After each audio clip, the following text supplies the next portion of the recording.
pela igreja, deixa eu convidá-lo já aqui. Vem para cá, diácono Fábio Monteiro, receba esse homem de Deus aplaudindo ao Senhor.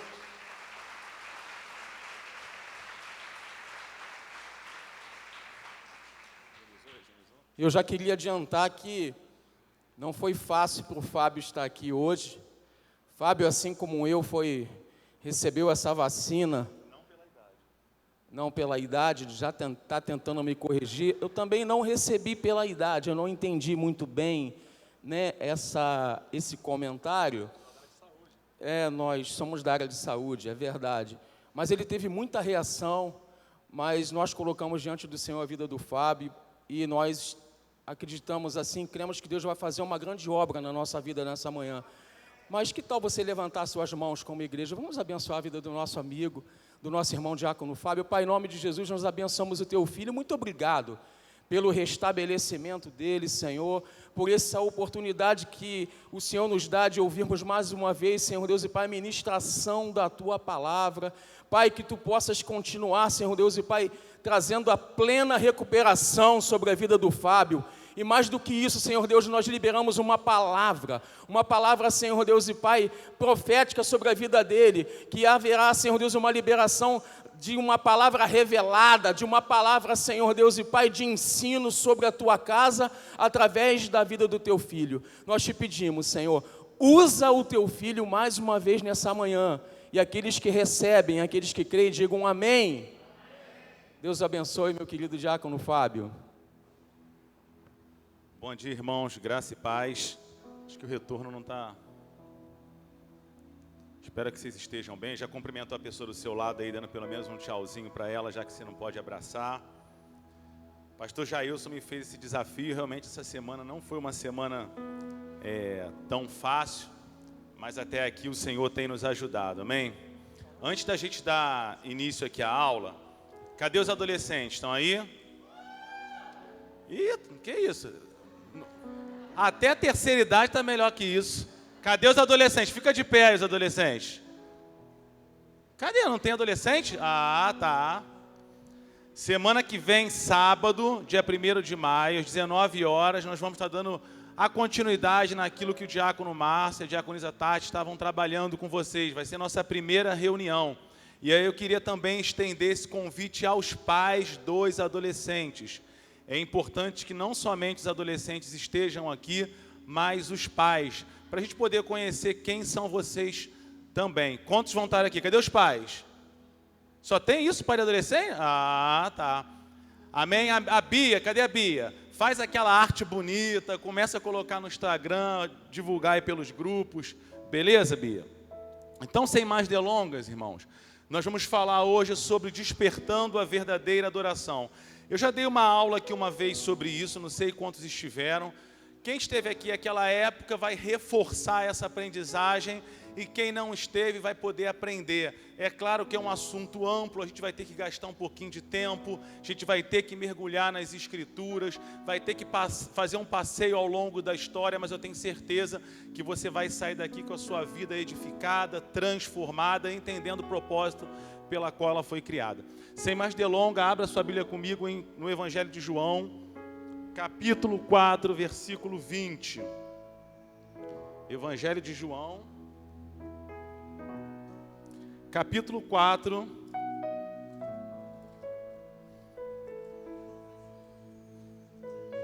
alguns textos já vão estar nos slides, tá?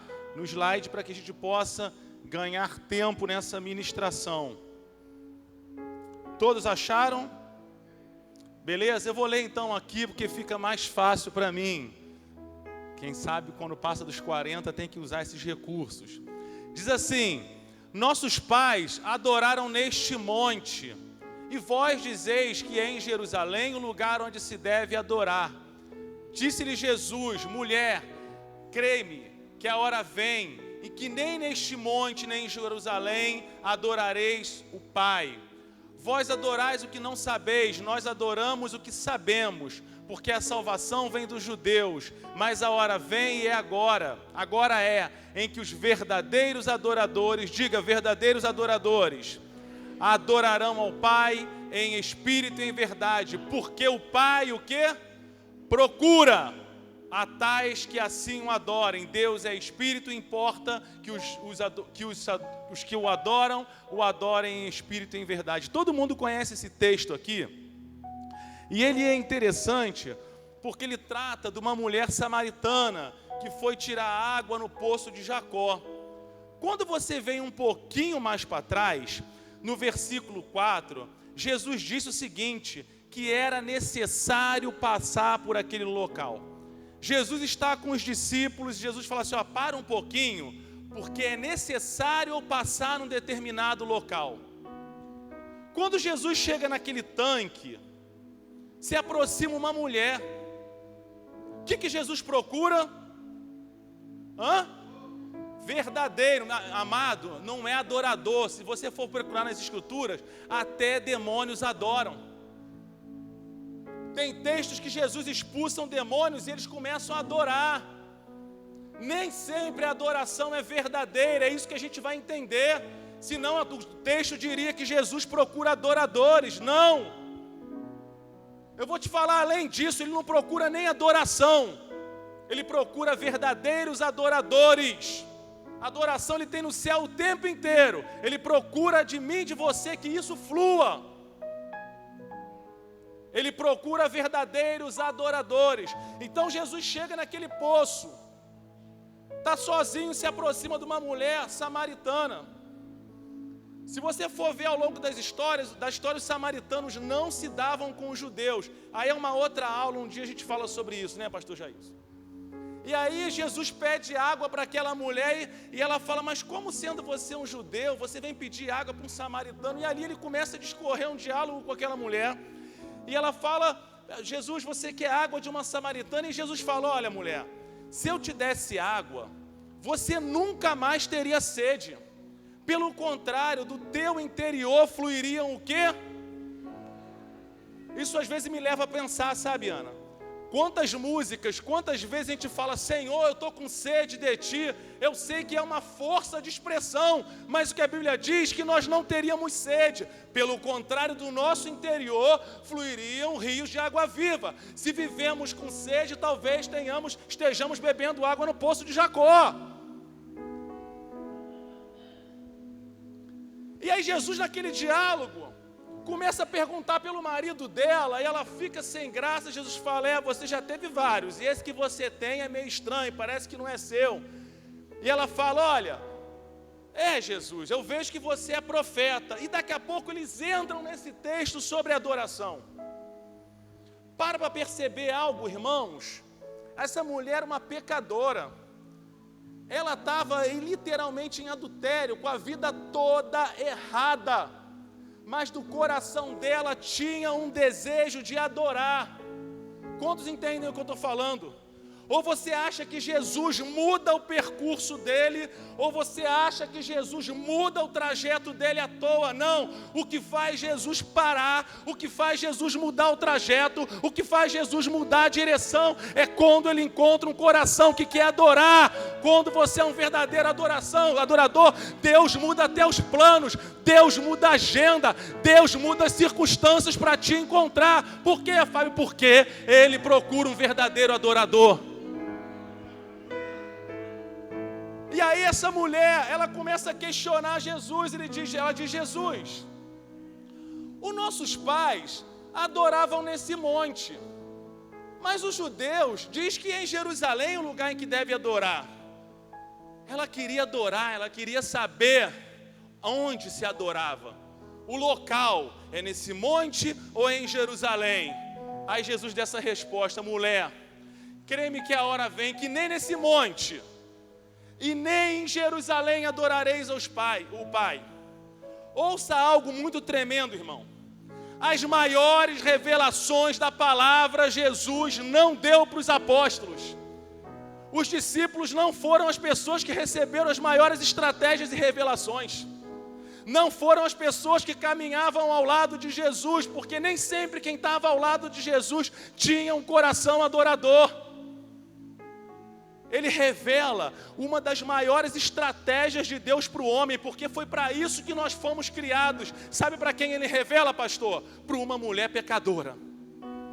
Jesus conta aqui qual é a estratégia pelo qual eu e você existimos, irmãos. Você não veio para a igreja por causa dos seus problemas, você não veio para a igreja porque você precisa de dinheiro, você não veio para a igreja para arrumar marido e mulher, você não veio para a igreja porque você está doente, você veio para a igreja para adorar, porque foi para isso que eu e você fomos criados. O resto é consequência. Quando você pisa aqui, você entra nesse lugar para adorar. Não existe outro motivo, irmão.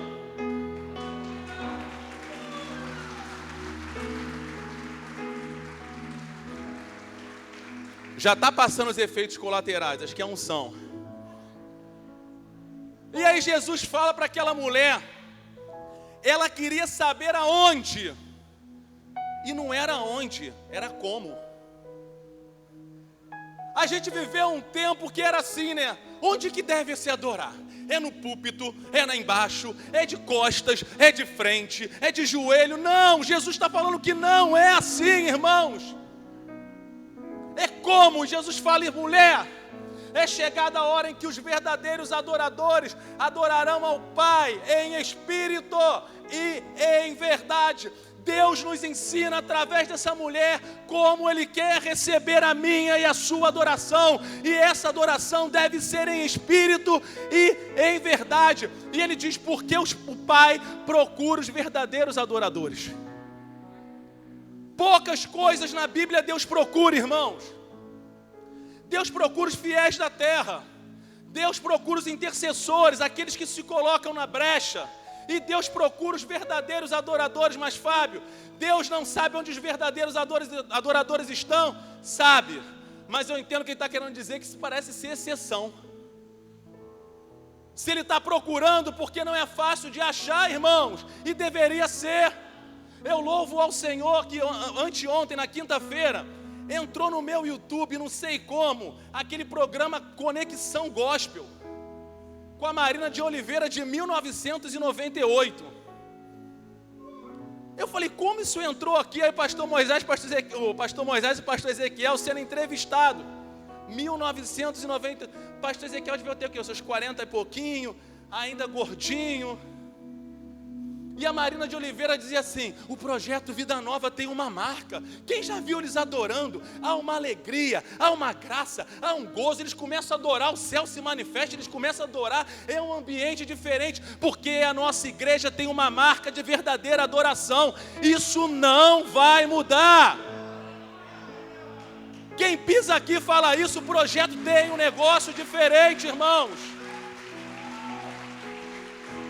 E esse tema é pertinente, porque eu tenho percebido que muitas pessoas adormeceram na verdadeira adoração, e por isso que eu quero gastar um tempo, eu vou pedir acréscimo no tempo, porque é muito espiritual isso, irmãos.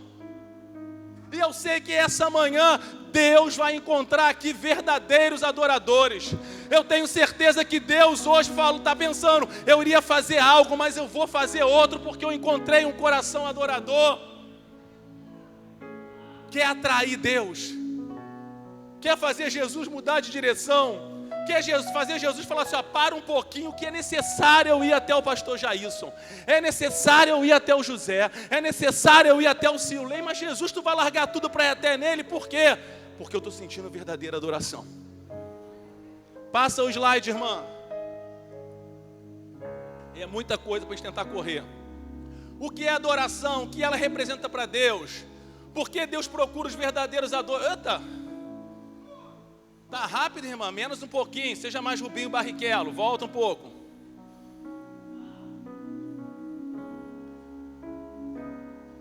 Se ela voltar com os slides aí.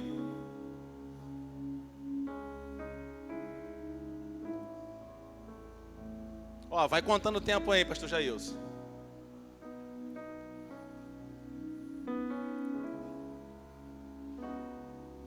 E aí, pessoal da comunicação, tá voltando? Deu ruim aí? Que isso? Michele, me presta teu celular aí, que a gente vai pelo celular, que o meu não abre aqui. Tá vendo como é espiritual isso, irmãos? Tá vendo como falar disso é espiritual? Não tem problema não, a gente dá continuidade. Fala, Xande, cadê? Oi? Mas deixa eu pegar o celular da Michelle, porque o meu não abre. Empresta teu celular, amor. Porque o meu não abre aqui. Eu abro os slides por aqui. Não esteja só recebendo não, irmão. Esteja intercedendo. Você não tem noção como esse assunto é espiritual. Voltou. Você pode aplaudir a Jesus por isso? Um slide não vai parar a nossa verdadeira adoração. Então, o que é adoração? O que ela representa para Deus? Por que Deus procura os verdadeiros adoradores? Eu posso ser encontrado por Deus como um verdadeiro adorador? Como saber se eu sou um verdadeiro adorador? Passa o próximo slide, irmãos. E aí, para ganhar tempo, a gente vai ler através dos slides. Se você tiver caneta, anota. Se você não tiver, depois eu mando para você pelo WhatsApp. Então a Bíblia fala de adoração, de Gênesis a Apocalipse, você vai encontrar Deus falando sobre adoração. Por que isso? Porque eu e você fomos criados para adorar.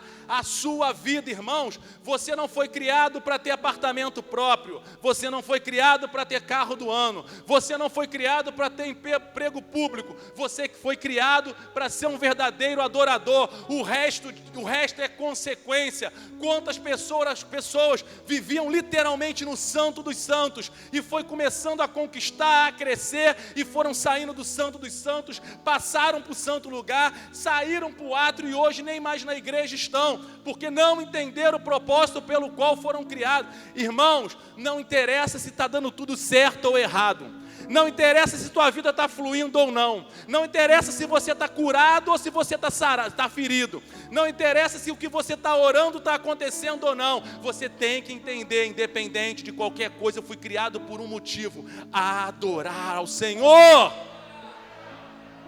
E a Bíblia diz, como também Ele nos elegeu antes da fundação do mundo, para que fôssemos santos e irrepreensíveis diante dEle, em amor, e nos predestinou para filhos de adoção por Jesus Cristo, para si mesmo, segundo o beneplácito da sua vontade, para o louvor da sua graça, pelo qual Ele nos fez agradáveis a si mesmo no amado.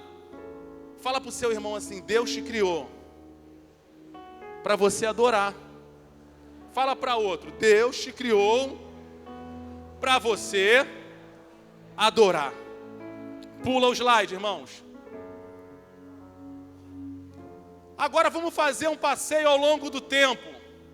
Fábio, quando não existia homem ainda, havia adoração? Havia. Quando Deus cria os anjos são seres adoradores. Você vai ver os seres viventes, os 24 anciãos, quando eles estão diante do trono, eles se prostram e lançam as suas coroas. A adoração começou no céu, tá? Mas o que acontece? A Bíblia diz que um anjo chamado Lúcifer, a gente vai ler rapidinho, colocou no coração dele subir acima do trono de Deus. Ele tinha uma estratégia clara e definida, que era roubar a adoração do Senhor. E olha o que o texto diz rapidamente: como caístes do céu, ó estrela da manhã, filha da alva, como fostes cortado pela terra, tu que debilitavas as nações. Tu dizias no teu coração: eu subirei ao céu, acima das mais altas estrelas de Deus, e exaltarei o meu trono, e no monte da congregação me assentarei, aos lados do norte. Subirei sobre as alturas das nuvens, e serei semelhante ao Altíssimo, contudo serás levado ao inferno, ao mais profundo abismo. Isso está em Isaías 14, do 12 ao 15. Agora Ezequiel 28, do 13 ao 17 diz: estiveste no Éden, jardim de Deus, de toda pedra preciosa era a tua cobertura, sardônio, topázio, diamante, turquesa, ônix, jaspe, safira, carbúnculo, esmeralda e ouro. Em si faziam os tambores e os pífaros. No dia em que foste criado foram preparados. Tu era querubim da guarda ungido para cobrir, e te estabeleci no monte santo de Deus, estavas, no meio das pedras afogueadas andavas, perfeito era nos teus caminhos, desde os dias que foste criado, até que se achou iniquidade em ti. Na multiplicação do teu comércio encheu o seu interior de violência, e pecaste, por isso te lancei profanado do monte de Deus, e te fiz perecer. o querubim cobridor, do meio das pedras afogueadas. Elevou-se o teu coração por causa da tua formosura, corrompeste a tua sabedoria por causa do teu resplendor. Por terra te lancei, diante do rei te pus, para que olhem para ti. Pula o próximo slide. Pode pular. Slide. Isso. Para um pouquinho aqui. O que eu li ali é um texto apenas representativo da história de Lúcifer, ok? Conta que ele era querubim da guarda ungido, as pedras preciosas faziam parte das roupas dele. A Bíblia fala que tambores saíam do corpo dele, ou seja, quando Lúcifer andava, saía som dele, era um querubim feito, sabe, ali para poder adorar ao Senhor. Até que no interior dele há corrupção, iniquidade, ele tenta se colocar acima de Deus, o qual Deus o precipita. Deus fala: aqui não é o teu lugar, porque não tem lugar no céu para rebelde, não tem lugar no céu para iniquidade. Só que o pastor Ezequiel costuma falar que o rebelde nunca vai sozinho, ele sempre leva alguém com ele. O que ele faz? Nessa multiplicação do comércio, o comércio é troca, irmão, o comércio é troca. Talvez, eu não sei, a gente não estava no céu, mas ele deve ter falado, né, pastor? Pô, só Deus vai ser adorado? Só Ele se acha digno? Só o trono dele pode estar acima? Só Ele pode tudo?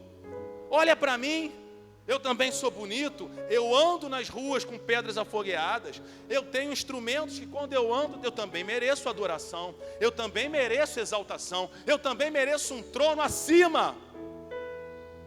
E sabe o que a Bíblia fala? Que ele leva 1/3 dos anjos com ele. Olha o que a Bíblia fala, Apocalipse 12, versículo 4 e 9, diz: e a sua cauda levou após si a 1/3 parte das estrelas do céu. Estrelas são anjos. E lançou-se sobre a terra, e o dragão parou diante da mulher que havia de dar à luz, para que, dando ela à luz, lhe tragasse o filho. Versículo 9: e foi precipitado o grande dragão, a antiga serpente, chamada Diabo, Satanás, que engana todo mundo. Ele foi precipitado na terra, e os seus anjos foram... Preste atenção comigo. 1/3 do céu, 1/3 dos anjos que estavam ali adorando ao Senhor, estavam reverenciando ao Senhor, estavam curvados diante do Senhor, eles são precipitados. Você entende que fica um vazio no céu? Quantos estão entendendo? Se 1/3 dessa igreja sai, cadeiras vão ficar vazias. 1/3 foi precipitado para a terra. 1/3 do céu fica, entre aspas, entenda com ouvidos espirituais, como adoração deficiente, entende? Ficou faltando parte. É como se algo, é claro que Deus é espírito, o espírito não se fere, mas tenta entender com ouvidos espirituais, assim como Deus também não tem mão, é linguagem de figura, Deus não tem olhos. É como se Deus fosse ferido, algo no coração de Deus fosse machucado, porque eles não foram feitos para aquilo, e eles foram expulsos. Passa o próximo slide, a gente está fazendo uma linha do tempo.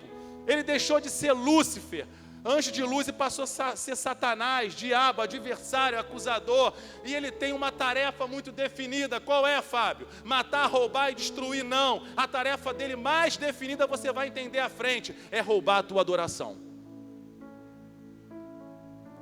Roubar, matar e destruir, o próprio pecado por si já faz, sabia, irmãos? Mas a verdadeira adoração não. E aí o que acontece com essa queda? Parece que fica um vazio no céu, uma espécie de ferida é criada no coração de Deus. Eu botei entre aspas, como eu falei, Deus não se fere, mas é como se algo ficasse faltando no coração de Deus. Somente a verdadeira adoração poderia preencher e sarar esse espaço. Quantos estão entendendo até aqui? Tá rápido, irmãos. Sabe o que acontece quando você adora? É como se Deus falasse: aquele espaço está sendo preenchido, aquele espaço está sendo preenchido. Está dando tudo errado para ele, mas ele adora, o espaço está sendo preenchido. O diabo tinha tudo para adorar e não adorou. Muitas vezes a gente tem tudo para murmurar, mas a gente se curva e adora. E Deus fala, o espaço está sendo preenchido. O meu coração está sendo curado. É por isso que Deus procura, irmãos. Tudo está dando errado, mas quando tu se prostra e adora, é como se Deus falasse para o diabo, tu tentou ferir, mas eu levantei o homem para curar. Onde há verdadeira adoração, há festa no céu, há cura no céu, há preenchimento no céu.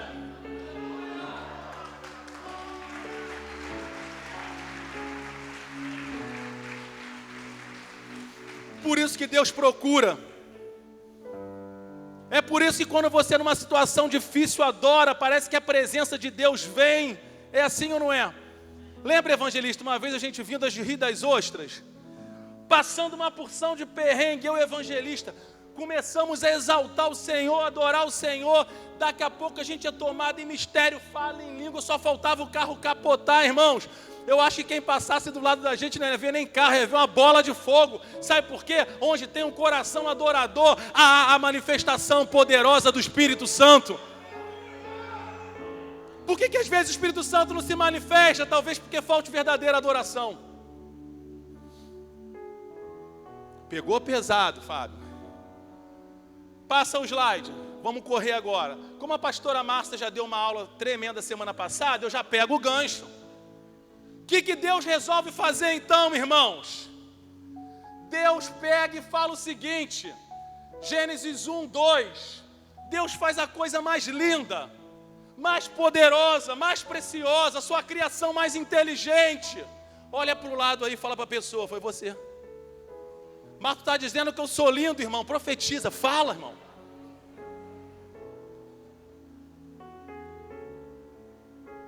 É como se Deus falasse, o diabo tentou levar um terço com ele, tentou machucar o meu coração, mas eu vou criar algo, aleluia, eu vou criar algo, que vai ser frágil, que vai ser criado do pó, que vai ter talvez debilidade, mas eu vou botar uma ferramenta dentro deles, que quando eles usarem essa ferramenta chamada verdadeira adoração, não tem inferno que vai ficar de pé.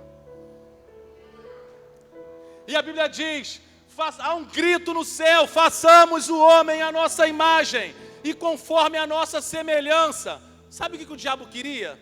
Ser semelhante ao Altíssimo. Aí Deus fala, só de raiva eu vou fazer o homem, conforme a nossa imagem. Imagem fala de refletir quem ele é, semelhança fala do caráter dele. Passa, por favor. Está recebendo, irmãos, aí? Agora preste atenção nessa estrutura aqui para você entender por que Jesus falou aquilo para essa mulher, é importante. Gênesis 2, 7 a 8, e formou o Senhor Deus o homem do pó da terra e soprou sobre as suas narinas o fôlego de vida. E o homem foi feito alma vivente, plantou o Senhor Deus no jardim do Éden, do lado oriental, e pôs ali o homem que tinha formado. A gente vai entender a tricotomia, a pastora Márcia falou. Deus falou o seguinte, vamos fazer o homem, ele pega o pó da terra. É tão interessante, que se você for ler alguns versículos antes, sabe o que a Bíblia fala? Que Deus faz subir um vapor da terra e tem que chover. Sabe por quê? Porque se Deus só pegasse o barro duro, o barro não teria como ser tratado e maleável. Deus não teria como manipular. Aí vem a água para que Deus possa formar o homem. Sabe o que eu entendo? Um verdadeiro adorador, ele não é duro. Ele é tratável. Deus pode manipular, Deus pode mexer, Deus pode tocar, Deus pode tratar, Deus pode tirar, Deus pode acrescentar. Aí Deus joga água, e a água aponta para quê? A água aponta para a palavra, a água aponta para o Espírito Santo. Todo verdadeiro adorador é um homem cheio da palavra, é um homem cheio do Espírito Santo. É isso que faz a gente ser quebrantado e maleável. Senão, amigo, tu é só barro, e barro duro não tem como tratar, não tem como mexer. E aí Deus cria o homem nessa estrutura. Posso dar uma representação aqui? Eu gosto disso. Quem pode vir aqui? 3 homens. Luiz Cláudio, vem cá rapidinho. Vem, Luiz Cláudio vai ser a carne, que é mais gordinho. Vem aqui em cima. Agora eu quero um cara grande. Gente, não tem ninguém? Dudu, vem cá. Não chamei de gordo não, chamei de grande, hein? Irmãos, a gente está ilustrando que é uma aula, tá legal? E daí eu vou correr. Deixa eu botar aqui.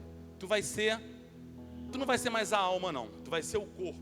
Porque você está com a camisa do Fluminense e o corpo é uma natureza caída. Vem cá. Senti que eu fui profeta agora, hein? Gostou, pastor Jailson? Está com o braço cansado de levantar a taça. Deus cria o homem nessa estrutura. Deus sopra sobre o homem. Quando Deus sopra o homem, Deus é o quê?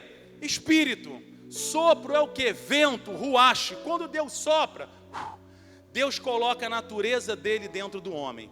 É como se surgisse isso aqui, o Espírito. Ok até aqui?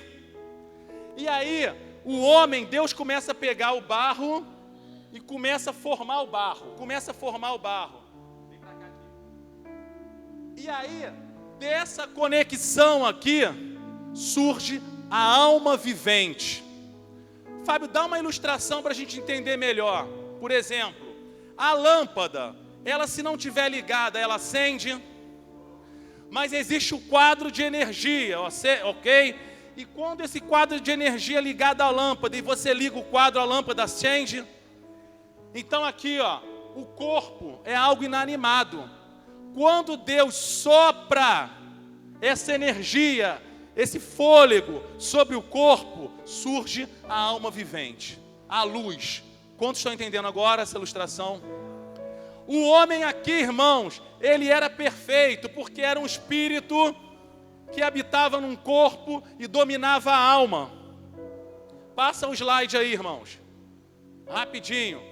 Então tá aqui, ó. O que é espírito? Espírito é pneuma, vento. O que é corpo? Corpo é soma. E o que é mente? Mente é psique.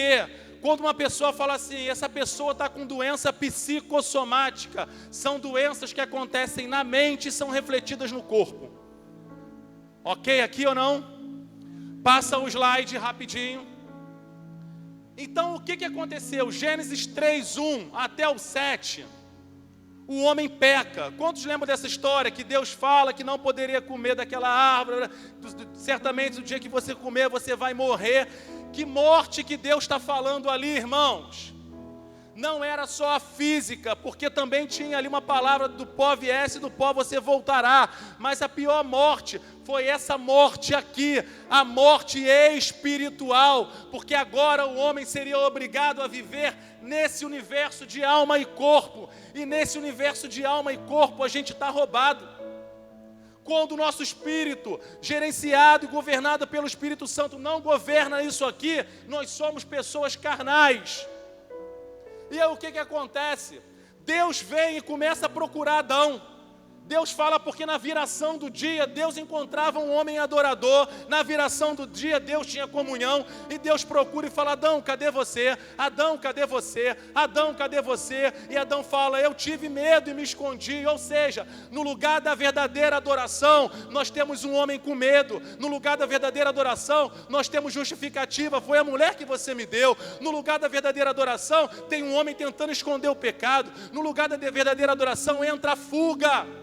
E quantas pessoas, irmãos, estão com essa síndrome adâmica? Deus está te procurando. Cadê aquele verdadeiro adorador que ia lavar uma louça e me adorava? Aquele verdadeiro adorador que ia tomar banho e estava falando em línguas? Cadê aquele verdadeiro adorador que entrava no quarto, no carro e orava? Era o tempo inteiro. Ei, cadê aquele verdadeiro adorador? Será que ele virou Adão? Ei, Deus não está procurando ali Adão, homem. Deus está procurando o verdadeiro adorador. É esse mesmo Deus que está falando para aquela mulher lá. Eu estou procurando verdadeiros adoradores. É como se Deus estivesse falando, Adão podia ter feito isso, mas ele não fez, e eu continuo à procura de verdadeiros adoradores. É por isso, irmãos, que tu está lavando a louça e tu sente a presença de Deus. Tu está no teu carro, tu sente a presença de Deus. Às vezes tu vai dormir, tu não consegue dormir sentindo a presença de Deus. Sabe por quê? Onde Deus encontra a verdadeira adoração, Ele se manifesta, Ele se regozija.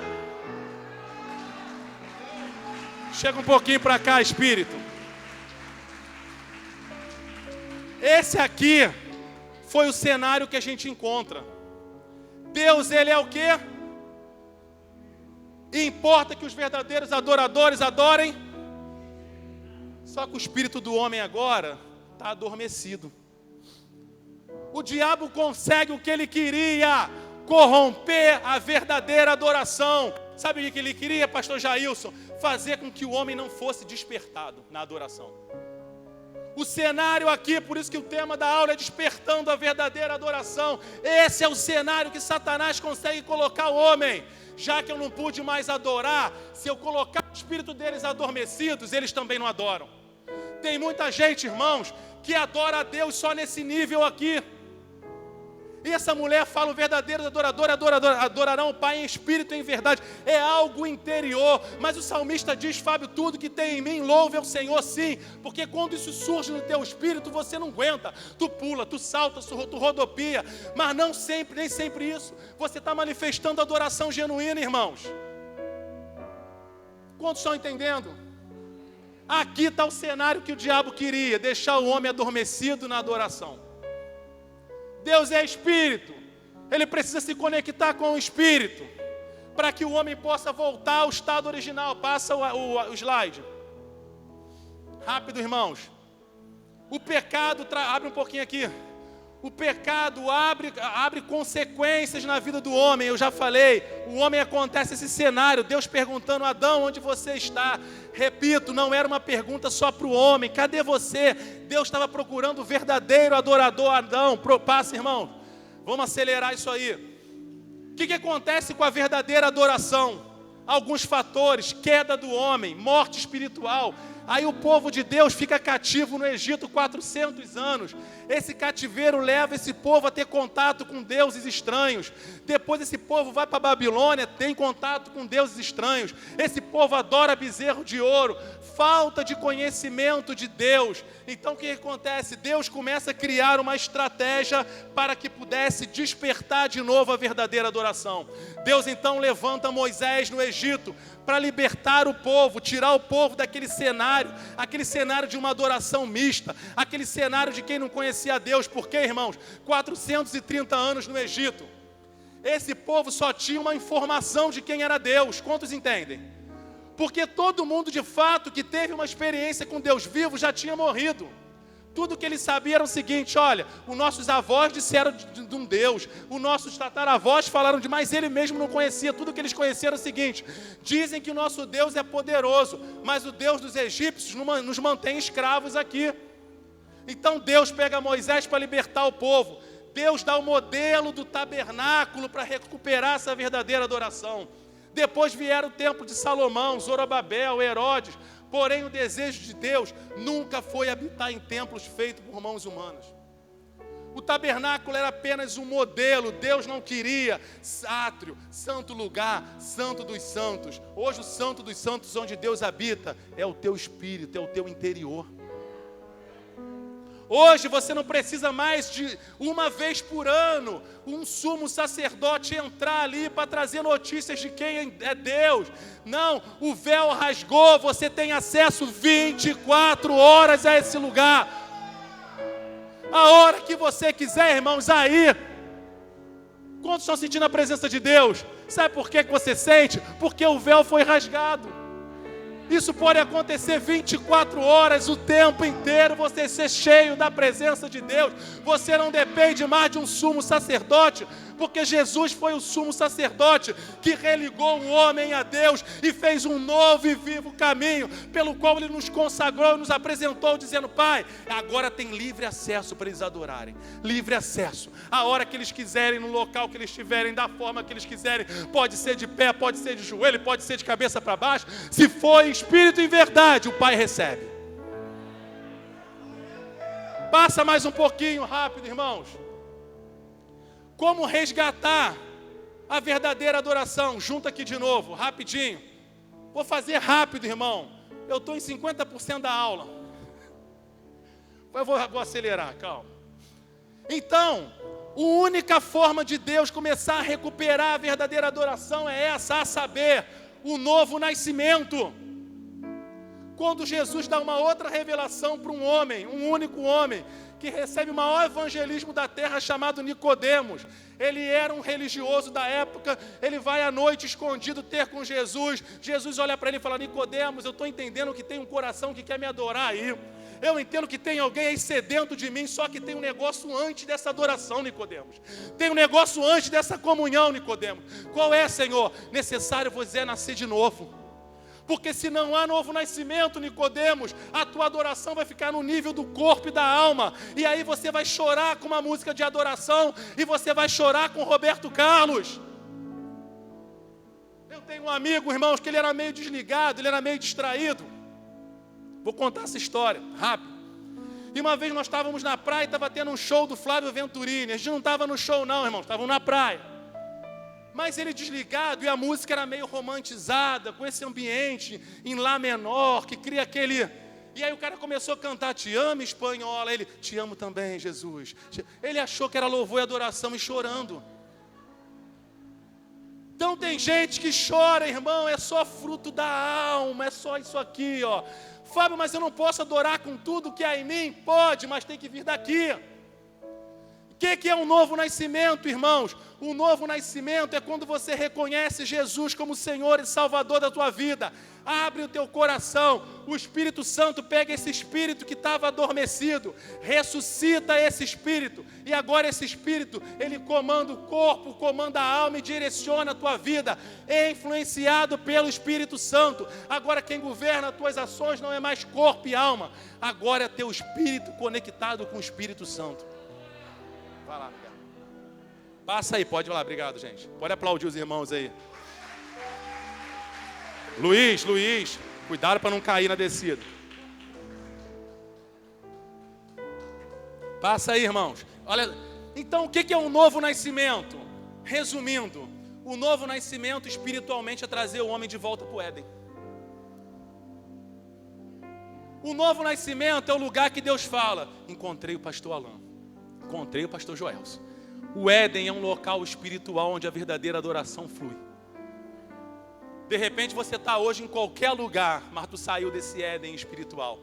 Afinal de contas, o que é adoração e o que adoração significa? Passa rapidinho. A gente vai falar alguns termos no dicionário Aurélio. Adoração é o ato de adorar, prestar culto, ter muito amor, amor profundo, respeito. Em aramaico, a palavra é segad, que também significa prostrar-se para homenagear e adorar. A palavra em hebraico, irmãos, eu não vou falar que eu não consigo. É essa aqui, ó. Sharacha, é alguma coisa assim. Hã? Quem fala aí? É essa aí, ó. Sharacha, alguma coisa assim. Ela significa adorar, curvar-se, inclinar-se, fazer reverência e prostrar. Quando a gente vai para o grego, existem 4 palavras para adoração. E aí você vai ver que adoração, irmãos, é mais do que música. Mas Fábio, louvor não é adoração? Não, Deus procura louvor? Não, porque todo ser que respira louva o Senhor. Mas eu posso louvar e ser adoração? Pode. Eu posso louvar e não ser? Pode. Que a adoração excede isso. Então no grego nós temos 4 palavras para adoração: proskunel, latreia, sebeim, leitorgel. Vamos andar rapidinho para entender essas 4 palavras e finalizar nosso estudo. Passa para a primeira lá, irmãos. Proskunel. O que significa proskunel? Essa palavra tem quase 50 vezes que ela é usada ali no Novo Testamento. Ela é a combinação de 2 palavras, tá, irmãos? Primeira, pros. Pros significa agachar-se, inclinar-se. E kunel, que significa beijar, literalmente. Então, o que é proskunel na Bíblia? Proskunel significa abaixar, encurvar-se, render-se para beijar.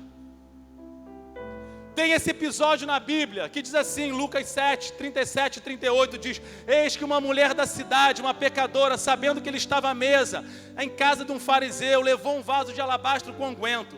Estava por detrás dos seus pés chorando e começou a regar-lhe os pés com lágrima, enxugar-lhes com os cabelos da sua cabeça e beijava-lhe os pés e ungia com unguento. Jesus entra na casa de um religioso. De repente vem uma mulher e se coloca por trás dele e começa a beijar os pés dele, se curva, beija, beija, beija, beija, beija. Ela não aguenta, começa a chorar, chorar, chorar, chorar. Quando ela vê que aquelas lágrimas estão inundando o pé de Jesus, ela pega o cabelo e começa a enxugar. Não obstante aquilo, ela quebra um vaso de perfume, lança aos pés de Jesus e Jesus está quieto. Jesus não está falando nada. Jesus estava só sentindo o perfume da adoração subir. Até que um daqueles religiosos fala: Jesus, não é possível que o Senhor não percebe que tem uma mulher pecadora aos teus pés o tempo inteiro, fazendo uma cena terrível, chorando, pegando os cabelos, embolando nos teus pés, quebrando um vaso de perfume. Jesus, ei, eu cheguei na tua casa e você não fez nada disso. Ela está prostrada aos meus pés, ela está rendida para mim. Sabe o que significa o cabelo para o religioso, para o judeu, irmãos? O cabelo da mulher, Paulo diz em Coríntios que o cabelo era a honra da mulher. Quando ela se curva e começa a pegar os cabelos e enxugar os pés de Jesus, o coração dela está dizendo: eu estou dando honra a quem merece honra, eu estou dando glória a quem merece glória, eu estou dando louvor a quem merece louvor, eu estou dando adoração a quem merece adoração. A gente vive um cenário, irmãos, que tudo quer roubar o teu proscunel. O nosso apóstolo diz que quem se curva diante de Deus, quem se proscunel diante de Deus, não proscunel diante de nada. Tem pessoas hoje curvadas diante do medo, curvadas diante da depressão, curvadas diante do desespero, curvado com as más notícias, curvado por conta das perdas. Ei, existe um lugar excelente para tu se curvar. Esse lugar é aos pés de Jesus. Lá tem cura, lá tem restauração, lá tem renovação. Não deixe que nada roube o teu proscunel. Por isso que tem momento, irmãos, que é tão difícil. Tem momentos, às vezes, que está doendo. Tem momentos que você parece que vai enlouquecer. É batalha, é notícia, é luta, é debilidade, é fragilidade. É tanta coisa acontecendo que é como se estivesse dizendo para você: se curva diante disso. Se curva diante disso. Se curva diante disso. Mas nessa hora tem um verdadeiro adorador que fala: está doendo, está machucando, eu não estou aguentando. Está difícil, a pressão está grande, mas eu aprendi a me curvar diante dele. Meu filho, quem se aprendeu a se curvar diante de Deus, não se curva diante de mais nada. O que está roubando o teu proscunel? Lembra quando Jesus foi tentado? Sabe qual foi a maior tentação que Jesus sofreu? O que o diabo falou? Se eu te dou todos os reinos. O diabo estava dizendo: Jesus, o que você quiser eu te dou todos os reinos. Eu te dou o Brasil, eu te dou a África, eu te dou. Só faz um negócio, me dá o teu proscunel. Só que Jesus falou: não, só a Ele eu vou adorar, só a Ele eu vou prestar culto. Nada vai tirar o meu proscunel dele, porque quem se curva diante dele, não se curva diante de circunstâncias, de medo, de desespero. Ei, aquela mulher estava curvada, mas um perfume estava subindo. Sabe o que eu entendo? Quando você adora, sobe um perfume de cura para Deus. Dirá: meu filho, você está entendendo agora por que o diabo não quer que você se curve diante de Deus? Você entendeu por que ele não quer que você adore? Por que ele quer roubar a tua adoração? Ele não está preocupado em te dar reinos. Ele está preocupado em roubar o teu proscunel. Quem lembra de Maria e Marta? Marta fazendo. Marta estava trabalhando. Jesus não condenou o trabalho dela, irmãos. Jesus em nenhum momento falou: Marta, não é para você trabalhar. Marta fala: Maria escolheu a melhor parte. Ela está aos meus pés. Outra dica que Jesus dá, meu irmão: o melhor lugar para você estar é aos pés dele. Sabe por quê? Quando você tem uma vida de verdadeiro adorador, o teu trabalho vai fluir adoração, o teu serviço no diaconato vai fluir adoração, a tua pregação vai fluir adoração. Se não, irmãos, é só trabalho. O grande problema hoje é que tem muita gente trabalhando e pouca gente aos pés. Por isso que a gente tem muito problema de vaidade na igreja. Me tirou, me colocou, não sei o que, não aguento mais. Foi injustiça, foi injustiça. Sabe por que tu tá assim? Tá faltando vida aos pés. O diabo quer roubar o teu proscunel. Irmão, esteja doendo o que for, esteja chorando o que for, a perda pode estar te machucando, te arrebentando por dentro. Mas quando você se curva, Deus te cura. Quando você se curva, Deus te restaura. Quando você se curva, Deus te renova. Quando você se curva, Deus... Quantos já tiveram essa experiência, irmãos? De estar mal e se prostrar, trancar a porta do quarto e falar, não estou aí para ninguém hoje. Para ninguém. Eu quero ficar na minha. Aí vem o teu amigo Espírito Santo. Aleluia. Ele só fala, adora. E aí você diz, mas eu não tenho força para orar. Eu não tenho força para cantar. Eu não tenho força para ler a Bíblia. Só se curva, só se curva, só se curva. Só se curva, só se entrega, só se entrega. E tu tá ali, mas eu não estou aguentando, vontade de chutar o balde. Só se curva. E aí tu tá ali, daqui a pouco você sente uma presença que te renova, que te abraça, que te restaura. Daqui a pouco tu tá chorando, daqui a pouco tu começa a rir e tu sai dali igual um foguete. Qual é a próxima batalha? E as pessoas, eu não entendo, ontem tu estava quase desistindo e hoje tu está perguntando qual é o próximo gigante, sabe por quê? Proscunel. Próximo slide, irmãos. Latreia. Latreia significa servir. Nós já falamos, irmãos, a resposta de Jesus para Satanás na tentação, João 4, capítulo 9. O que é latreia? A segunda coisa que o diabo falou para Jesus é o quê? Se prostrado me adorar. E depois o diabo fala o seguinte, se você me servir. A adoração também é serviço.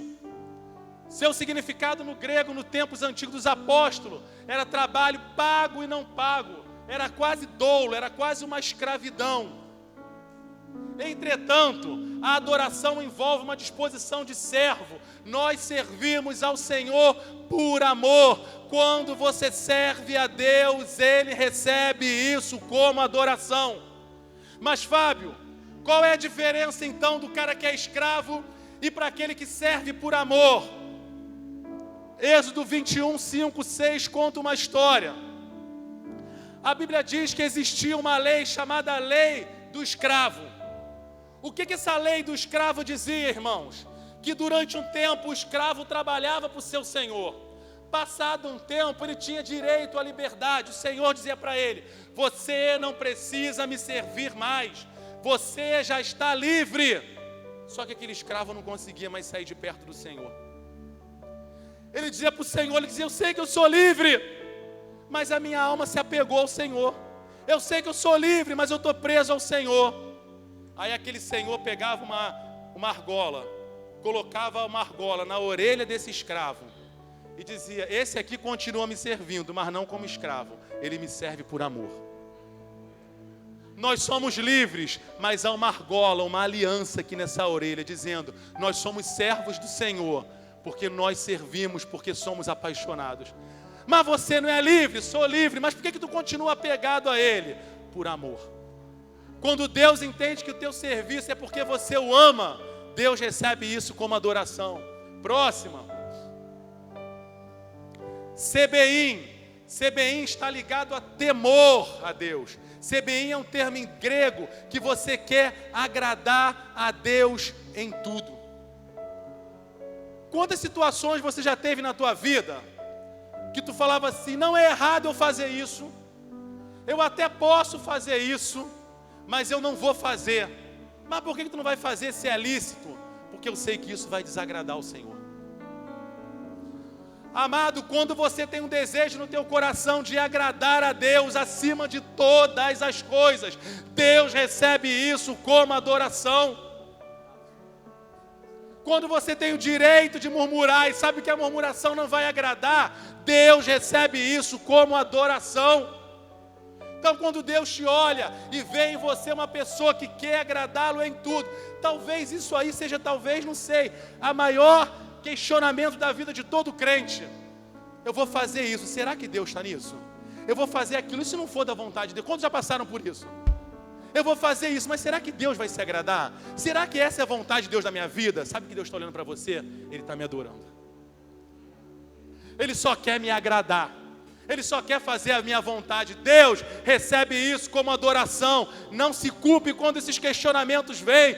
Deus olha e vê que só há uma intenção no teu coração: colocá-lo no centro da tua vida, para que as tuas atitudes e tuas ações não te apartem dele. Último, leitorgel. Leitorgel é a junção de duas palavras, laos e ergon. Laos é povo, ergon é trabalho.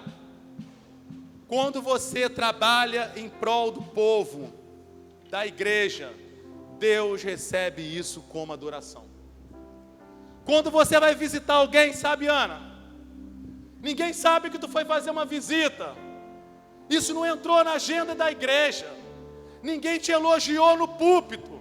Você foi sozinha mesmo, estando cansado, foi visitar alguém. Deus olha o teu trajeto e diz: estou recebendo adoração. Estou recebendo adoração. Estou recebendo adoração. Quando você está na porta ali, apertando a mão de alguém, dando um sorriso, dizendo: esse culto hoje vai transformar a história da tua vida, Deus está no céu dizendo: estou recebendo adoração. Quando você serve as pessoas, por isso que Jesus falou o quê? O maior é quem? O maior é quem adora. O maior para Deus é o verdadeiro adorador. Que a tua vida seja para servir, irmãos. Independente do que for, fica na portaria, eu fico. Pega o instrumento. Dudu, hoje você não vai cantar não, hoje você vai arrumar as igrejas. Fábio está na bênção. Por quê? Porque eu estou servindo. Deus está recebendo adoração do mesmo jeito. Se eu vou cantar ou se eu não vou. Se eu vou lavar o banheiro ou se eu vou pregar. Se eu vou fazer uma visita ou se eu vou para o hospital orar por um enfermo. Ouça, Deus recebe isso como adoração. Ei, a tua adoração pode ser uma ligação para alguém. A tua adoração pode ser um ombro para alguém. A tua adoração pode ser chorar por alguém. Adore ao Senhor em todas as suas possibilidades. Glória a Deus. Para concluir, irmãos, passo o último slide, os dois últimos. Adoração é mais que música. Adoração é reconhecer a superioridade de Deus e render-se a Ele, proskunel. Adorar é servir a Deus com toda a sua potencialidade e energia, latreia. Adorar é reverenciar a Deus preocupando-se em agradá-lo, sebeim. Adorar é trabalhar para a igreja e para os nossos irmãos motivados pelo amor a Deus, leitorgel. Adoração é um estilo de vida de quem conhece a Deus e deseja agradá-lo. Mas como saber, de fato, que eu sou um verdadeiro adorador? Para a gente concluir, eu queria que você abrisse sua Bíblia comigo. Eu fiz essa pergunta, eu falei: Senhor, como eu sei que de fato eu sou um verdadeiro adorador? Quantos já fizeram essa pergunta? Será que Deus me tem como um verdadeiro adorador?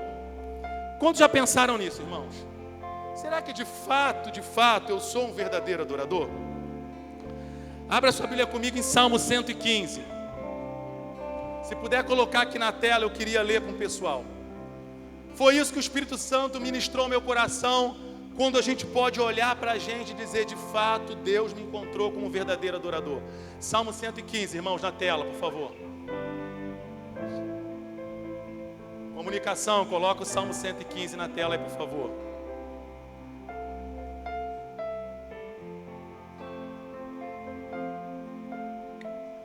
Vou tentar ler aqui na minha Bíblia, para a gente não perder tempo. Quantos acharam o Salmo 115 aí, irmãos? Todo mundo achou? Preste atenção nesse segredo que eu vou te contar.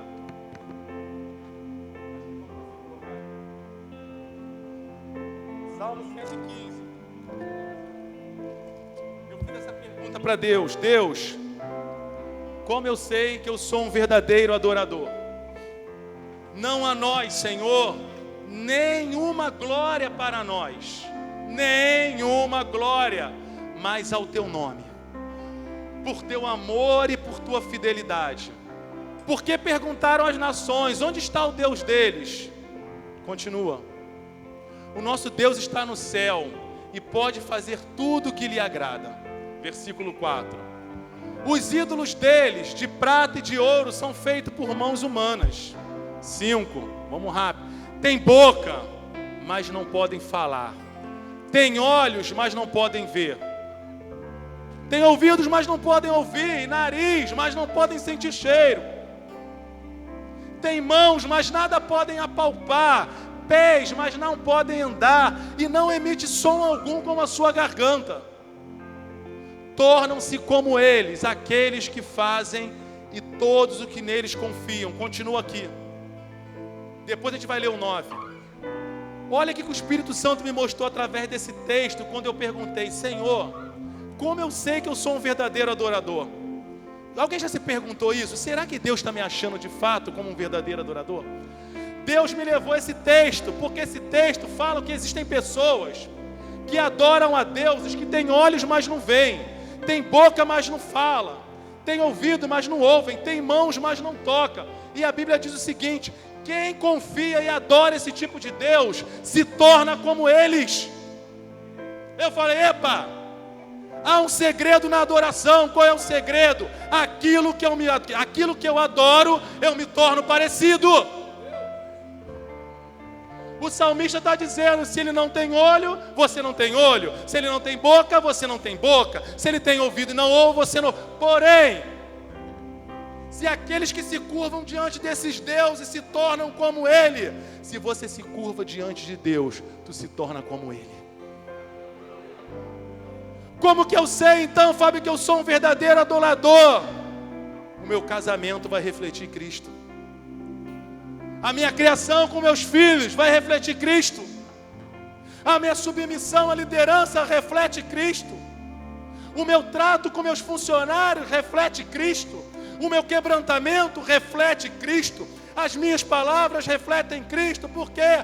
Porque eu me torno parecido com aquele que eu adoro. Logo, se eu adoro Jesus, existem em mim os mesmos sentimentos que houveram nele.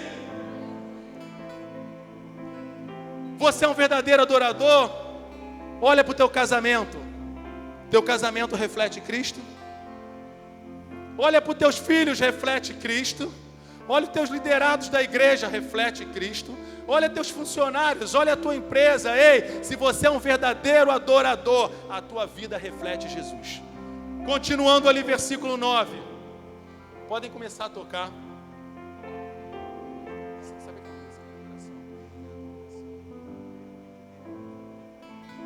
Versículo 9. Olha o que a Bíblia está te dizendo. Confia no Senhor, Israel. Adore ao Senhor, Israel. Ele é o teu socorro. Ele é o teu escudo. Versículo 10. Confia no Senhor, sacerdotes. Ele é o teu socorro. Ele é o teu escudo, sacerdotes. Vocês que temem ao Senhor, temor é adoração. Confiem no Senhor. Ele é o quê? Teu socorro, Ele é o teu escudo. Versículo 12. O Senhor lembra-se de nós e nos... Quando Deus encontra um verdadeiro adorador, derrama bênção.